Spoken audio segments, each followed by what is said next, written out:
In the event of an American war with Iran, do you think that the Badr Corps would rise up against the American military, or they would stay? Well, you'd have a lot of people who are sympathetic to Iran or work for Iran. At the beginning of the day, Iran is another Islamic state. It's the long-term neighbor. It's not only Islamic, but it's the other big Shia state. A lot of Iraqis, not just Badr, are going to be very uncomfortable with the idea of being allied to the U.S. Against the other Islamic Shia state, Shia Muslim state. So there are ways that Iran can directly cause trouble. They have many options, really, because they're enormously influential within Iraq. Yesterday, or maybe it was 2 days ago, some Iraqi government officials who I have to, I guess, assume are Dawa Party, Supreme Islamic Council types, testified before the House of Representatives.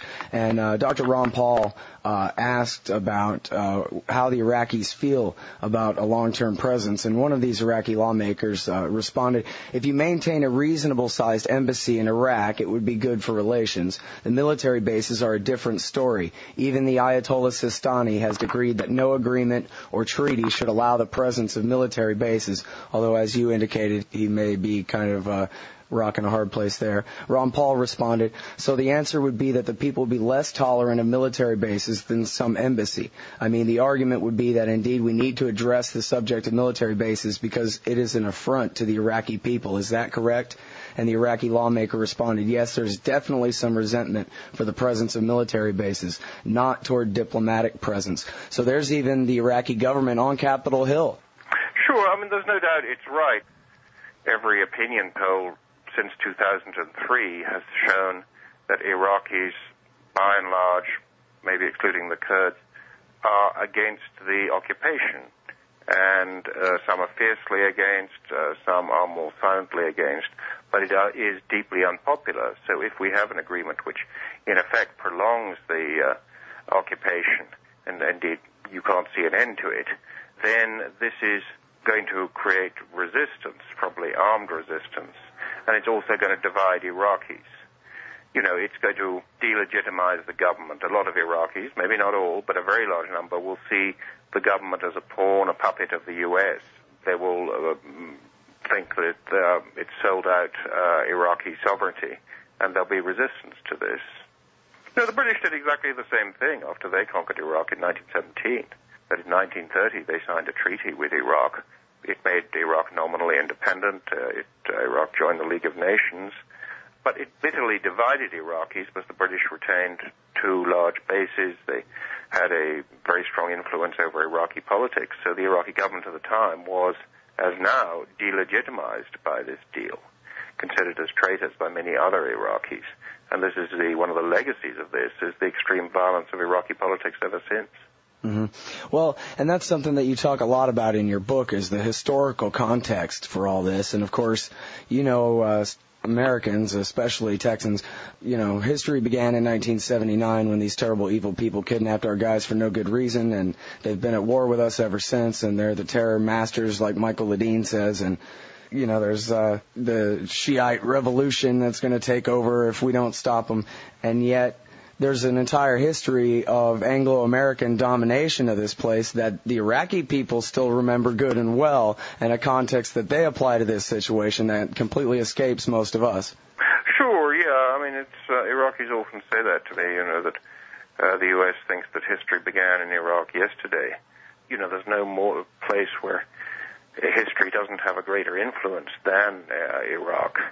But, there is something. Iraq's a very complicated place, but one thing is very simple. Occupation is resented pretty well everywhere. Americans didn't like being ruled from London, Who likes this? No, it's not too surprising what has happened and what is happening. Mm-hmm. Well, speaking of who likes it, I mean, please forgive me because I'm an amateur imperialist at best here, but I guess it seems like if you're going to be an occupying power or a colonial power in someone else's country, the tactic is to prop up the minority, either the Baathists among the Sunni or the Supreme Islamic Council types among the Shia, because they're the ones who need you. But I guess what you seem to be saying with all this historical context here is that in a place like Iraq, that might not be good enough. They might decide to just go ahead and throw you out anyway, as what happened to the British. Yeah, it's a good point. I mean, I think that an imperial power occupying a country almost automatically deepens sectarian and ethnic divisions. Even if it doesn't want to, it happens. For reason you just mentioned, that the minority feels it's got its back to the wall, it looks around any ally it can find.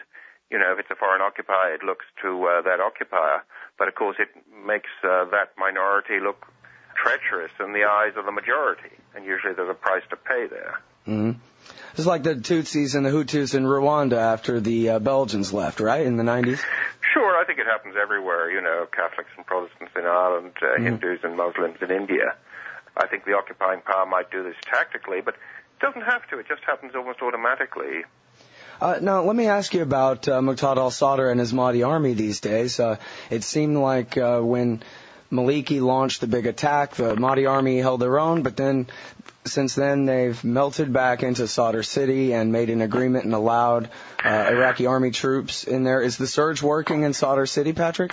No, there's a different reason for this. You know, Muqtada al-Sadr leads this enormous movement. I mean, it's the only really mass movement in Iraqi politics. It's really a movement of the Shia poor. And the majority, 60% of Iraqis are Shia, and the majority of those are poor. So this is a very big movement. He's always not wanted to confront the U.S. Army directly or his Shia rivals when backed by the U.S. Army, because that's the one scenario in which he thinks he would lose.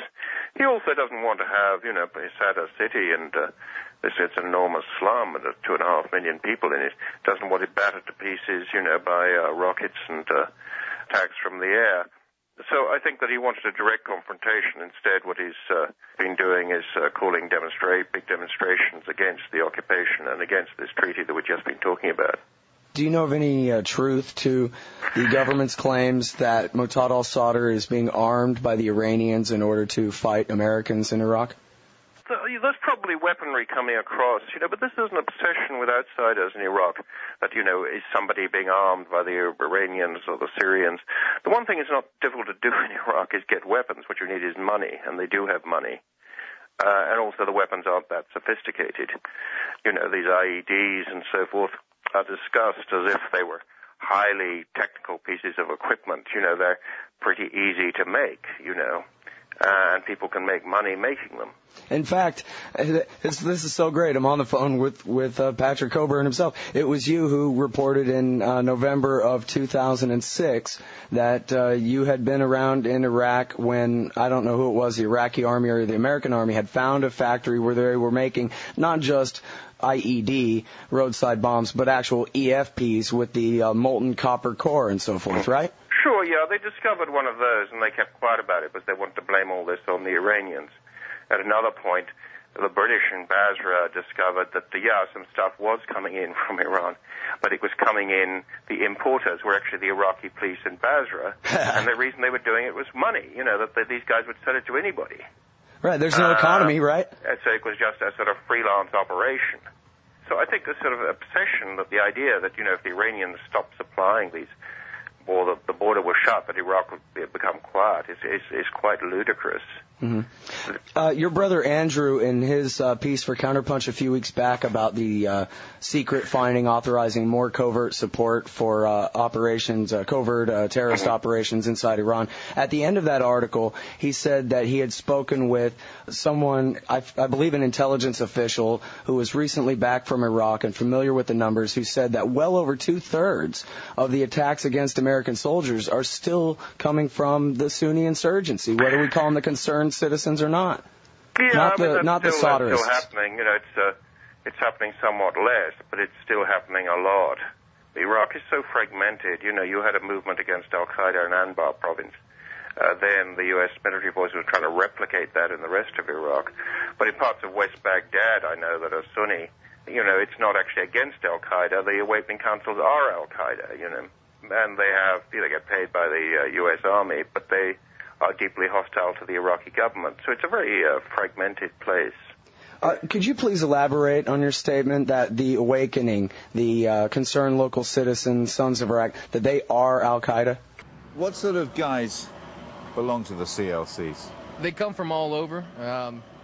To be perfectly honest with you, as part of the reconciliation effort, some of these guys were involved in al-Qaeda.